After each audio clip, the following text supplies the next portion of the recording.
Dear friends, welcome from Dr. Lazarus' Sanctuary. Today I'll tell you about an interesting subject, the human area. What is the aura?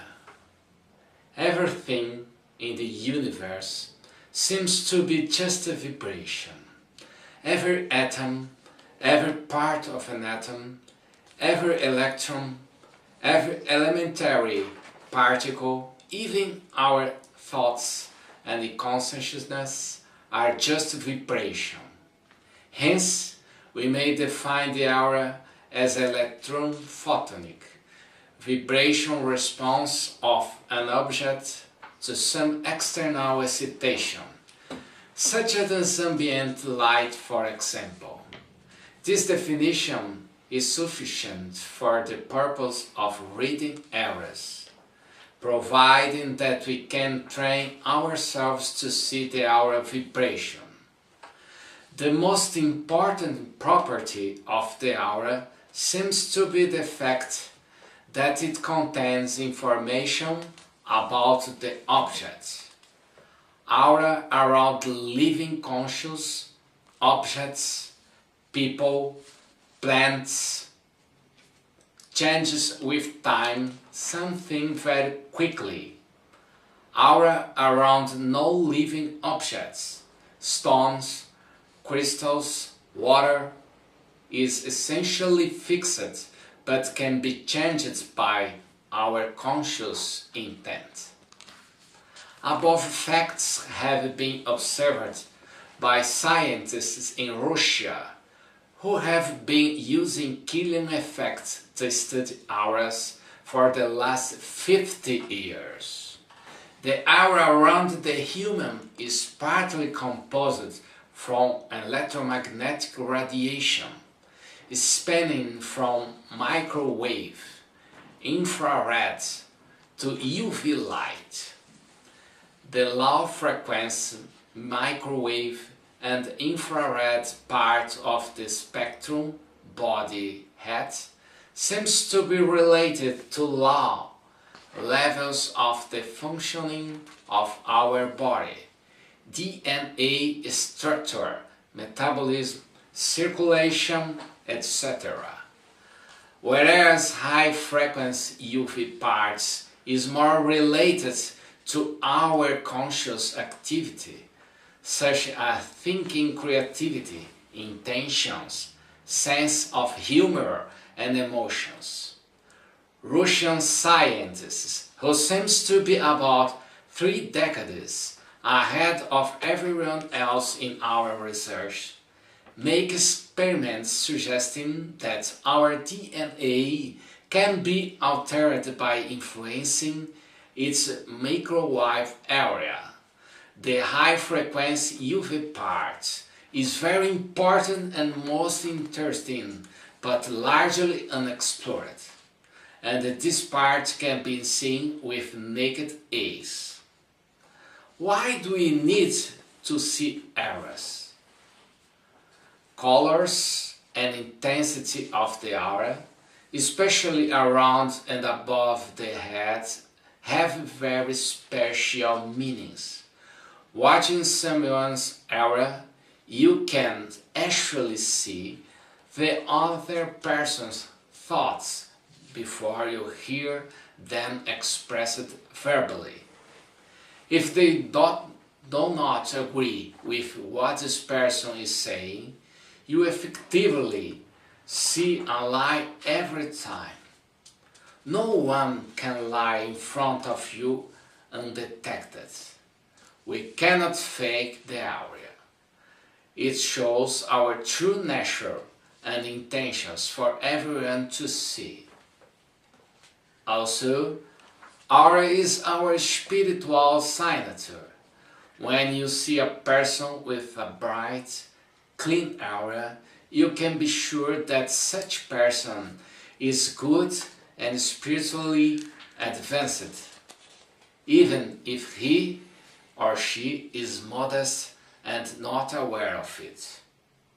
When you see a person with a grey or dark aura, you may be almost sure that such person has unclear intentions, regardless how impressive, eloquent, educated, good-looking, or well-dressed he or she seems to appear. It is especially important to check the aura of any religious leader, spiritual teacher, master, or a guru. Such a person should have a clearly defined yellow gold halo around the head. If he or she does not have it, you are much better on your own. Join a sect or a religion that is led by incompetent people without good auras is very dangerous for your consciousness. Where is the danger? When the time comes to really use the information stored in your consciousness from this lifetime, there may be almost nothing useful there if you focus your life on following rituals and flock of other people. In such case, it's necessary to relearn everything from the beginning. Most select religion and political leaders have only two things in mind: money and power to control people, and you can see it in their aura for yourself. Imagine changes on Earth if many people can see auras of their leaders and start choosing them on the basis of their auras. By reading aura, it seems possible to diagnose malfunctions in the body, diseases, long before physical symptoms become evident.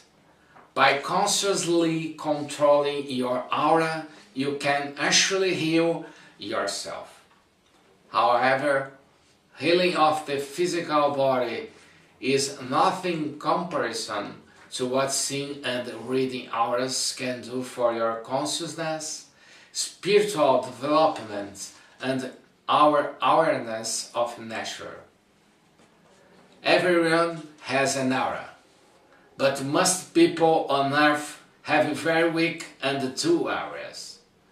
This seems to be a direct consequence of their lifelong materialistic attitude, negating and suppressing the development of consciousness, cultivating fear, envy, jealousy, and other similar emotions.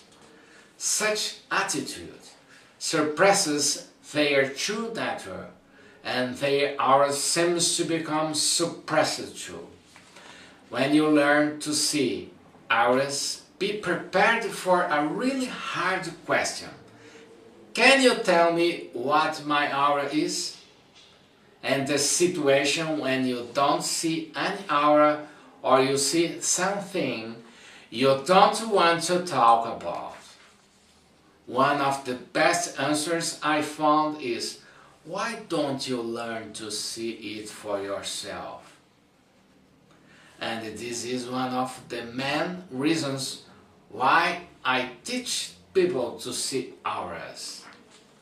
When people realize that their aura is one display and many people are be able to see it, they will watch what they think and they will try to see and improve their own aura. In the process, they will become better and wiser, being able to recognize intentions of other people. Surely, the entire world will become much better if all people can see and read auras.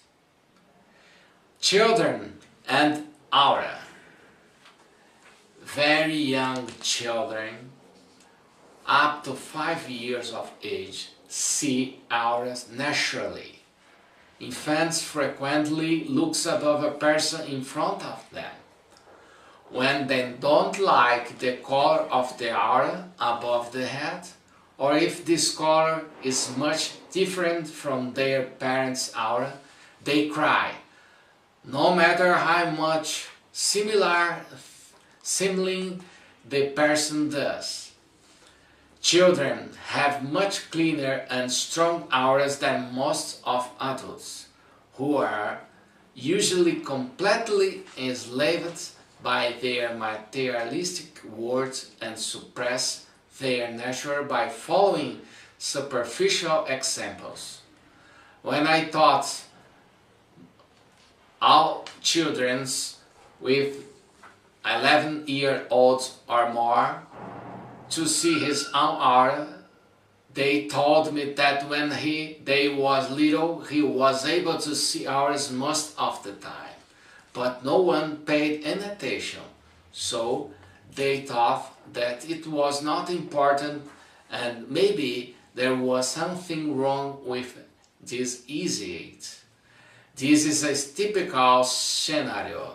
In my opinion, children should learn to see and read auras in a primary school so they never lose this natural ability. Thank you for your attention. Have you a moment of peace. Objects, people, plants changes with time something very quickly. Aura around no living objects, stones, crystals, water is essentially fixed but can be changed by our conscious intent. Above facts have been. Dear friends, welcome from Dr. Lazarus' sanctuary. Today I'll tell you about an interesting subject, the human area. What is the aura? Everything in the universe seems to be just a vibration.